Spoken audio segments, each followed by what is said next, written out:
جی السلام علیکم جی۔ کراچی پولیس نے منگل کے روز کارروائی کرتے ہوئے صبح 10 بجے انمول نامی خاتون کو گرفتار کر لیا گیا۔ انمول، جس کو پنکی کے نام سے بھی جانا جاتا ہے، یہ پاکستان کی تاریخ کی سب سے بڑی خاتون کوکین سمگلر بھی ہے، سپلائر بھی ہے، اور یہ کوکین پروڈیوسر بھی ہے۔ یہ نہ صرف کوکین سپلائی کرتی تھی بلکہ پروڈیوس بھی کرتی تھی۔ جب ملزمہ کو گرفتار کیا گیا تو ملزمہ کے قبضے سے ایک 9mm پسٹل اور تقریباً 1500 گرام کوکین بھی برآمد ہوئی، اور اس کے علاوہ دوسرے جو نشہ آور ادویات بھی برآمد ہوئی اور ایسے کیمیکلز بھی برآمد ہوئے جو کہ اس ساری پروڈکٹ میں معاون ثابت ہوتے ہیں، یعنی کہ جو ایسے کیمیکلز ہوتے ہیں جو کوکین کو پروڈیوس کرنے میں، کوکین کی جو ایک اس کوانٹٹی کو برقرار رکھنے میں معاون ثابت ہوتے ہیں، وہ کیمیکلز بھی برآمد ہوئے ملزمہ کے قبضے سے۔ ملزمہ بیسیکلی اس کی جو ٹارگٹ کسٹمرز کی اگر بات کریں تو یہ نوجوانوں کو، اسٹوڈنٹس کو ٹارگٹ کرتی تھیں، اور اس کے ساتھ ساتھ ایسی کافی پرومیننٹ پرسنالٹیز بھی ان کے کسٹمرز کی لسٹ میں ہیں، جس سے اس بات کا شک اظہار بھی کیا جاتا ہے کہ آگے کس طرح کی کارروائی ہوگی، آگے کس طرح کی عدالتی کارروائی چلے گی، اور پولیس کا آگے کس طرح کا تفتیشی نظام ہوگا، کیونکہ جو فوٹیج ابھی چل رہی ہے سوشل میڈیا پہ یہ آپ نے دیکھی ہوگی، اس میں انمول نامی خاتون جس طرح انٹری مار رہی ہے عدالت کے اندر، ایک عام آدمی، ایک عام خاتون تو اس طرح سوچ بھی نہیں سکتی کہ وہ عدالت کے اندر اس طرح آئے گی۔ آپ دیکھ سکتے ہیں کہ تفتیشی افسر کس طرح خاتون کے پیچھے پیچھے ہے اور خاتون اس کے آگے آگے ہے، اور وہ اس کو بتا رہا ہے کہ میڈم یہاں پہ جانا ہے، یہاں مڑنا ہے، یہاں آپ نے بیٹھنا ہے۔ تو اس بات سے ہمیں یہ بات بہت زیادہ واضح ہو جاتی ہے کہ کس طرح کا آگے بیہیویئر ہوگا عدالتوں کا، آگے کس طرح کی اس کو سزا ہوگی۔ میں دو طرح کے پوائنٹس پہ بات کروں گا کہ اس کیس پر کس طرح آگے ڈیولپمنٹ ہو سکتی ہے، لیکن اس سے پہلے میں ملزمہ کے بارے میں بات کروں گا کہ ملزمہ بیسیکلی یہ نشہ آور جو ادویات ہیں، اس کی جو پروڈکشن اینڈ سپلائی ہے، اس میں آئی کیسے۔ انمول کی اگر بات کریں جو کہ پنکی ہے، یہ بیسیکلی 17 سال کی عمر میں گھر سے ماڈل بننے نکلی، اور اسی سفر کے دوران ان کا جو آنا جانا ہے وہ مختلف ایسی پارٹیز میں ہوا جو کہ نائٹ پارٹیز ہوتی ہیں، جو کہ لیٹ نائٹ پارٹیز ہوتی ہیں، جس میں بیسیکلی مرد عورت دونوں ہی ہوتے ہیں، اور یہ بیسیکلی پاکستان کی ایک لیڈ سیکٹر میں اس طرح کی پارٹیز ہوتی ہیں۔ تو وہاں پہ پھر ان کا ٹاکرا ہوا کسی ایسے گروہ سے، اور اس کے بعد انہوں نے شادی بھی کی ایک وکیل سے جو کہ کراچی کے ایک نامور وکیل ہیں، اور وہ وکیل بھی کوکین کی سپلائی اور پروڈکشن کا کام کرتے تھے انمول سے پہلے۔ تو انمول کی صورت میں ان کو ایک وفادار پارٹنر ملا، اور دونوں نے بیسیکلی ڈرگ کی دنیا میں اپنا ایک نام کمایا، اور کسی خاص وجہ کی بنیاد پر دونوں کے مابین طلاق ہوئی، اور اس کے بعد انمول لاہور میں آ گئیں، کیونکہ کراچی میں یہ وانٹیڈ تھیں۔ کراچی میں مختلف ایسے واقعات تھے، مختلف ایسے ان پر کیسز ہو گئے تھے، ایف آئی آر درج تھیں، جس کی بنیاد پر یہ لاہور میں آئی، اور لاہور میں یہ کرائے کے گھر میں رہنا شروع ہو گئی۔ لاہور میں ان کو بیسیکلی گرفتار کیا گیا چند سال بعد، 2022 کی غالباً یہ بات ہے، آج سے 4 سال پہلے کی بات ہے کہ لاہور میں ان کو گرفتار کیا گیا۔ اور یہ ہے کہ جب ان کو گرفتار کیا گیا تو اس وقت جو ڈی ایس پی ہیں، جب انہوں نے گرفتاری ان کی تو اسی ڈی ایس پی سے انمول نے شادی کر لی۔ اب یہ ہے انمول کا کمال، یہ ہے پنکی کا کمال۔ پہلے وکیل سے شادی کی، پھر ڈی ایس پی سے شادی کی، اور ابھی ڈی ایس پی سے بھی یہ بیسیکلی ڈائیورس انہوں نے لے لی ہے، اور ابھی یہ اکیلی ہی رہتی تھیں کراچی میں ایک فلیٹ میں، وہ گارڈن ٹاؤن کا جو علاقہ جو میں نے ویڈیو کے سٹارٹ میں ڈسکس کیا۔ تو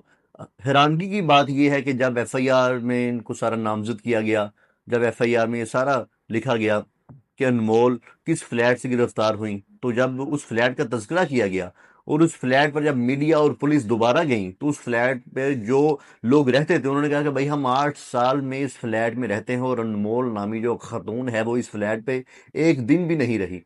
تو آپ اس بات سے ذرا اندازہ لگائیں کہ جس فلیٹ کا ذکر ہے ایف آئی آر کے اندر، اس فلیٹ میں ایک ایسا خاندان بستا ہے جس نے 8 سال سے انمول کو نہیں دیکھا، اور نہ وہ انمول کو جانتا ہے۔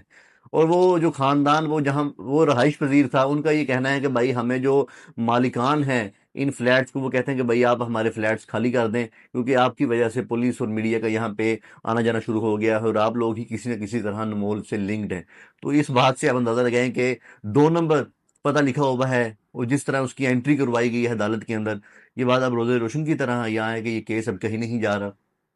اور دوسرا یہ بھی آپ کو ذہن میں رکھیں کہ جو ابھی سامنے چیزیں آ رہی ہیں وہ یہ ہے کہ عدالت میں جب ان کو لے کے جایا گیا تو پولیس نے ان کا 14 روزہ جسمانی ریمانڈ مانگا۔ یہ اسی صورت میں مانگا جاتا ہے جب آپ کو مزید تفتیش کرنی ہوتی ہے، جب آپ کو مزید راز اگلوانے ہوتے ہیں، لیکن عدالت نے مزید جسمانی ریمانڈ دینے سے انکار کیا اور ان کو جوڈیشل ریمانڈ پہ بھیج دیا۔ اب جوڈیشل ریمانڈ سے مراد یہ ہے، وہ بھی آپ ذرا سمجھ لیں، اس سے مراد یہ ہے کہ ان کی جو ضمانت ہو سکتی ہے وہ اگلے دنوں میں ایک پیشی پہ، اسے اگلی پیشی پہ یا اس سے بھی اگلی پیشی پہ ان کی ضمانت ممکن ہے۔ تو جوڈیشل ریمانڈ میں بھیجنے کا بھی مقصد یہی نظر آتا ہے۔ ان کی جو کسٹمرز کی تعداد ہے وہ غالباً 800 کے قریب بتائی جا رہی ہے، جن میں prominent personalities, powerful personalities Karachi میں اور دیگر پاکستان کے شہروں میں، کیونکہ ان کا جو دھندا ہے وہ کراچی میں تو پھیلا ہوا ہے، وہ کراچی کے علاوہ لاہور، پشاور اور اسلام آباد میں بھی ان کی کسٹمرز کی لسٹ بہت ہی واضح ہے، اور یہ اپنے کسٹمرز سے خود کنٹیکٹ کرتی تھیں، اور انہوں نے 4 کے قریب خواتین رائڈرز رکھی ہوئی تھیں جو کہ ان کا جو مال ہے، جو کہ کوکین ہے، وہ ان کی مطلوبہ جگہ پر پہنچاتی تھیں، اور خاتون رائڈرز رکھنے کا مقصد بھی یہی تھا کہ پولیس اور کوئی بھی ایسا ادارہ ان کو شک نہ ہو کہ بھائی یہ خاتون ہے، یہ رات کے اس پہر اگر بائک چلا رہی ہے اور یہ